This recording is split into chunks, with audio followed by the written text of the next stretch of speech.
My name is Olivia Nelson, and I've recently hit the milestone of turning 30. Today, I want to share a pivotal moment in my life. I have an older brother named Scott, 2 years my senior. From a young age, Scott embodied what many would call a pretty boy.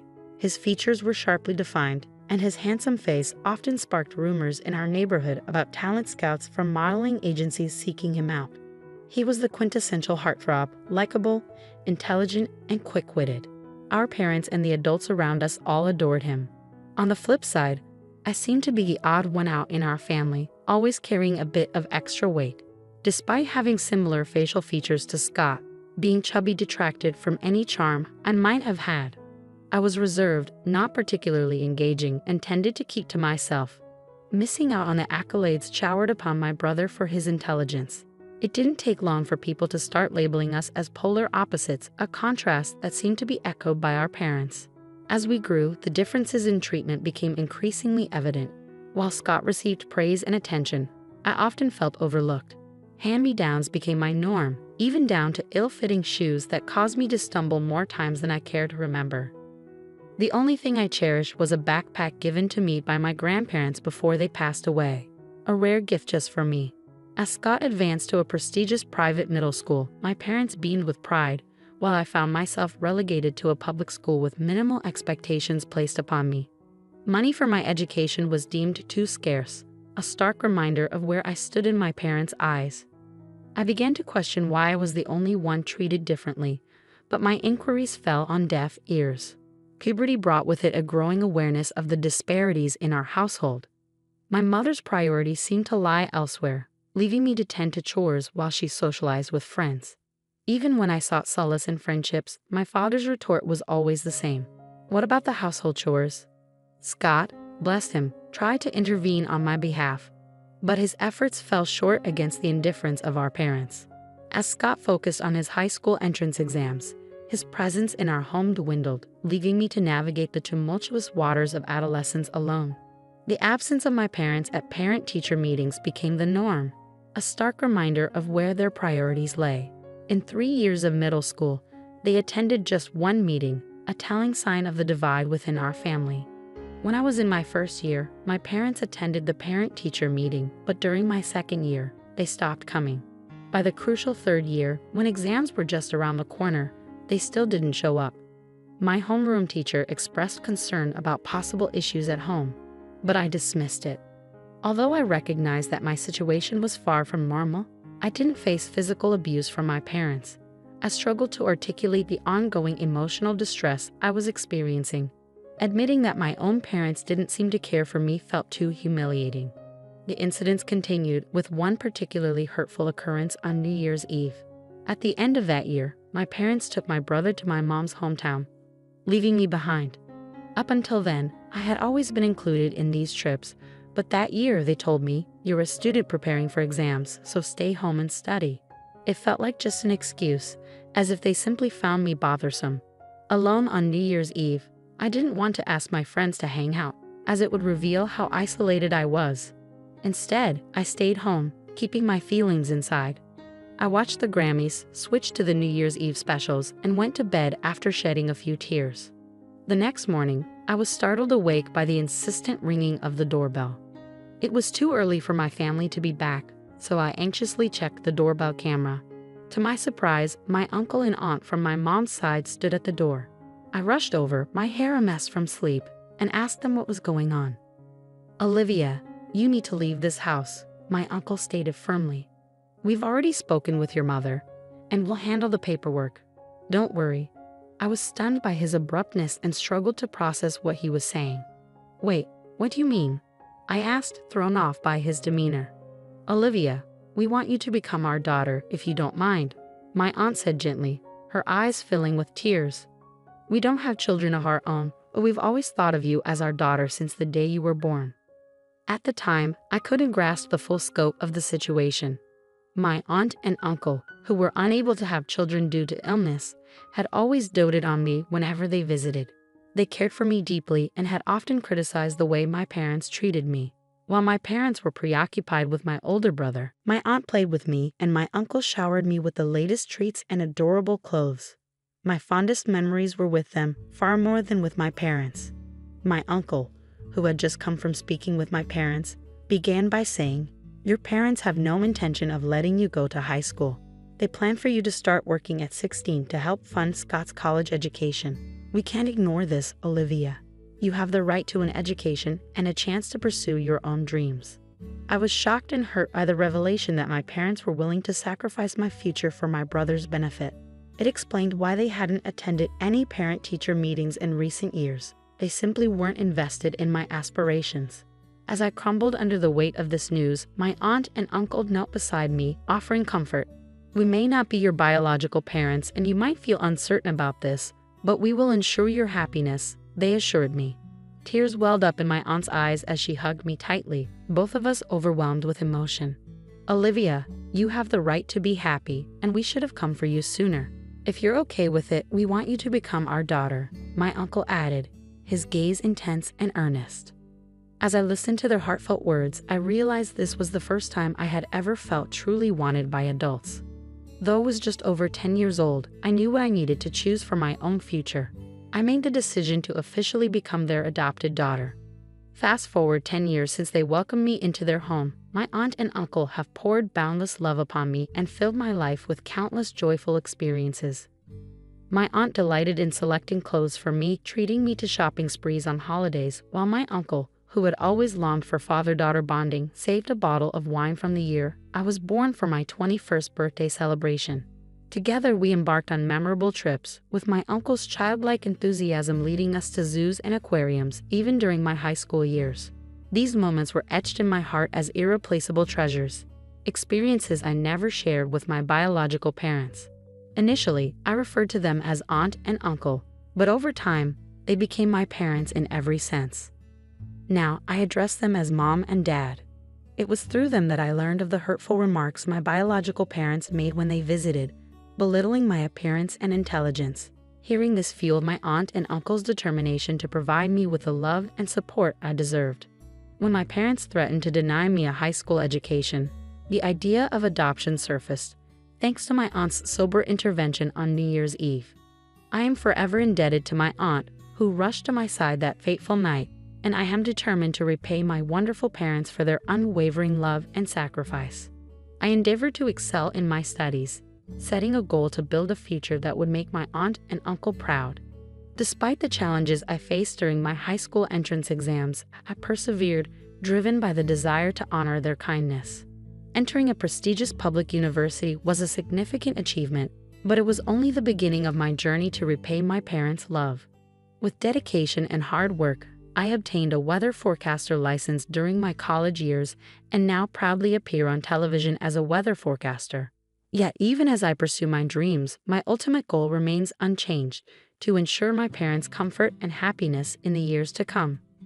I wanted to make my aunt and uncle proud, so I dedicated myself to dieting and exercising. Now I've earned the nickname the Beautiful Weather Forecaster. Reflecting on my journey, I realized I always shared my brother's good looks and had the potential to be just as attractive. My aunt and uncle have always expressed pride in me, but now I feel I have truly become a daughter they can be genuinely proud of. I have so much gratitude to repay, and I'm determined to keep pushing myself to excel. Just as I was thinking about how much I've achieved, my biological parents suddenly appeared before me. "Olivia, you've grown so much. You've become such a fine young lady," they exclaimed, tears in their eyes as they embraced me. I was leaving the TV station to get into my car when this happened, and I was taken off guard. It had been so long since I'd seen them that I barely recognized them at first. "We were shocked to see you on TV. Scott said it was Olivia. We never expected you to become such a beautiful woman and a weather forecaster." "That's incredible," my father said, patting me on the shoulder as if I were still his daughter. "Yes, just as expected of our daughter. We are so proud," they continued. I couldn't hide my displeasure and glared at my parents, but they seemed unbothered by my reaction. "Since we're here, why don't we have a meal at the fancy restaurant just down the street? You must be earning a lot as a weather forecaster, right?" they continued. Their sudden reappearance felt intrusive, like they'd been waiting for me, and their suggestion of a meal at an upscale restaurant made it seem as though they were trying to freeload. I wouldn't allow them to take advantage of me. I needed to find a way to drive my parents away to ensure they wouldn't want to intrude on my life again. As I pondered this, a plan began to form in my mind. Mom, Dad, it's great to see you. But I actually have another job today, so I can't go out to eat. Sorry, I lied smoothly. Of course, I didn't have another job lined up, but I did have a plan involving my beloved aunt and uncle. Oh, that's unfortunate, my mom remarked, a slight click of her tongue. Could you maybe share your contact information? I'm organizing a small party for my birthday soon, and I'm inviting people from the TV station. It'll be fancy, with plenty of delicious food. I'd love to invite you. Upon hearing this, my parents' eyes noticeably lit up. Really? Oh, how lucky we are, my dad exclaimed. And there will be actors there too, right? Of course, I replied smoothly, hiding my amusement. There will be actors, and it's going to be quite the event. A month later, as planned, I arranged for a birthday party at a rented venue. While the gathering was small, a good number of people attended, lured by the promise of a glamorous affair. My parents arrived, eager and waving, acting as if they wanted everyone to know they were my parents, an irritating habit of theirs. Dad, Mom, welcome, I greeted them, masking my irritation with a smile. Could you head to the dressing room right away? They'll help you with everything, from your clothes to makeup. Your outfits are lovely, but we also have rental designer clothes available. Enjoy the atmosphere while you're here. At my suggestion, my parents' faces lit up with joy, their excitement palpable. It was clear they couldn't wait to try on the designer clothes. Oh, how easily they were swayed by the allure of luxury. I hardly ever get the chance to wear these outfits. I wonder if they'll suit me, my mom remarked with a chuckle. Haha, Mom, you've put on a little weight, my dad teased. Oh, stop it, she scolded. While they exchanged banter, I offered them flattery, saying you both still look young and beautiful, so anything will suit you. It seemed they had been waiting for a compliment, and they both nodded in agreement. In the past, I feared being disliked more than I already was. I couldn't understand my parents' motives, but now it was clear they were quite superficial. They craved high quality and luxurious things, easily swayed by popular trends. Once they had their hair and makeup done, my parents returned to the party venue in high spirits. My mother wore a pale pink mini dress that exposed her shoulders, a style more suited to a younger woman. The sagging skin on her knees revealed her true age. My father chose a bright red suit with a flashy tie adorned with yellow and green geometric patterns. He was the only one in the venue wearing such a flashy outfit, even though there was no formal dress code. The clothes were indeed designer labels, but they were secondhand. I had chosen and provided the outfits myself. I wanted my parents to wear these today, as they reminded me of a family party from my childhood. When I mentioned this, neither the makeup artist nor the costume staff questioned it. In truth, I had no memories of attending such a party with my parents, but my parents believed anything labeled designer without question. In the past, my parents would heed my exceptional brother's words, so long as they weren't about me. Now, they were the ones on the receiving end of my praise, with the label of outstanding now applied to me. As the party began, it was my turn to take the stage and deliver a speech as the guest of honor. Before I went up, I addressed my parents.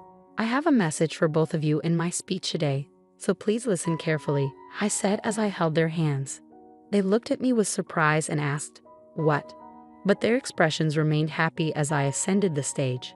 Thank you all for joining me at my birthday celebration today. I'd also like to express my gratitude to everyone who helped organize this event. I began formally. My friends teased me, calling out, "You're so formal. That's not like you." I jokingly replied, "I'm just being myself," before turning to address my parents. "They're here today, right over there," I said, pointing in their direction. The lighting staff spotlighted my parents as I continued. These are the same parents who had the audacity to appear on TV and even set an ambush for me, despite abandoning me during my teenage years. A murmur spread through the crowd at my statement, as I had never discussed my past with anyone other than close friends. "Olivia, how could you say such a thing?" my mother exclaimed, jumping up while my father remained stunned into silence. Since I was old enough to start kindergarten, these two constantly compared me to my high-performing older brother, Scott, and always favored him over me, I explained. I was the one who never received treats, had to wear Scott's hand-me-down clothes until I was in grade school. Despite all this, I still loved my parents dearly. During middle school, They began imposing household chores on me and eventually declared they wouldn't allow me to attend high school. They wouldn't even attend parent-teacher conferences. I continued. That's when my caring uncle and aunt stepped in and decided to adopt me. Speaking about myself in this way feels odd, but it's the truth. My uncle and aunt have repeatedly reassured me with love, telling me that I am not a bad child. Their support helped me build confidence and overcome my shyness, shaping me into the positive person I am today. The contrast between my cheerful demeanor and my difficult past was striking for the audience, causing immediate murmurs of disbelief and outrage. How could they show up at their daughter's birthday dressed like that? The crowd began to criticize my parents. Unable to handle the scrutiny, my parents hung their heads and trembled. Despite everything, I am now grateful to my biological parents.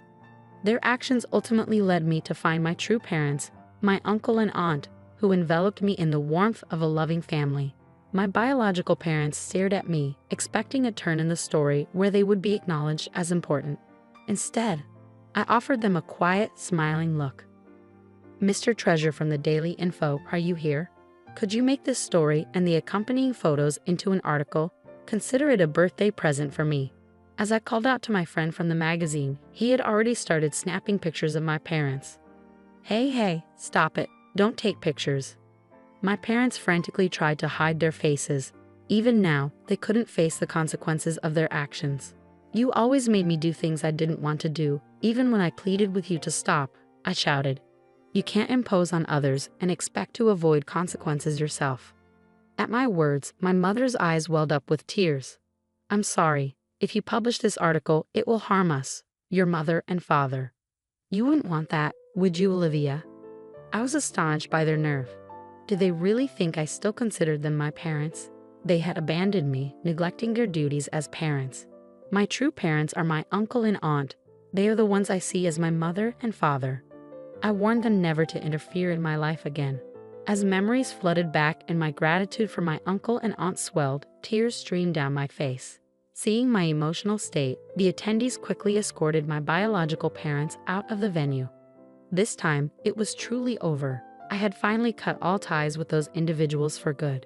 Reflecting on my achievements and the support from my uncle and aunt, I shed a few more tears, feeling a sense of liberation and accomplishment. Following the incident, a magazine editor asked if I was okay with how things unfolded. I affirmed my decision, urging them to proceed with the story. The resulting article on my upbringing was picked up by various TV shows and quickly gained attention. Concerns about my image being tarnished were unfounded. Instead, the story painted me as a modern Cinderella making a dramatic turnaround, and my reputation soared. On the other hand, my biological parents, let's reluctantly call them that, faced severe repercussions after the story was published. They became outcasts in our community and eventually decided to move. Gossip spread to my father's workplace, forcing him to resign. My mother, who had been a homemaker, was now unemployed. My brother Scott kept me updated on their situation, revealing they were living off their savings. Though Scott had initially hoped we could live together again, he soon understood that staying with my adopted family was the right choice for me. Scott remained a constant source of support throughout my college years, helping guide me in my studies. He ultimately chose to sever all ties with our biological parents after my story was published, jokingly stating he might only see them again at their funeral. Knowing Scott, he might not even attend that. 5 years have since passed. I married Mr. Treasure, who was working at the magazine that published my story, and we now have a pair of twins, a boy and a girl. As a mother, I am dedicated to ensuring my children are treated equally and grow up in a happy, loving environment, just as my aunt and uncle did for me, and as Scott has always watched over me from afar. I want my children to grow up kind and gentle, like my own family. Besides raising my children, I am committed to repaying the kindness shown to me by my uncle and aunt. This year, I surprised them with a trip to Oregon for our wedding anniversary, which we enjoyed with my husband and children. My aunt and uncle often tell me, "Olivia, you have your own family now. You don't have to do this." But for me, giving back is a source of joy, not obligation. Seeing their happy faces brings meaning to my life. I tell them not to steal my pleasure as I plan our next surprise, maybe a luxurious hotel stay for the whole family. There is still so much we want to do as a family.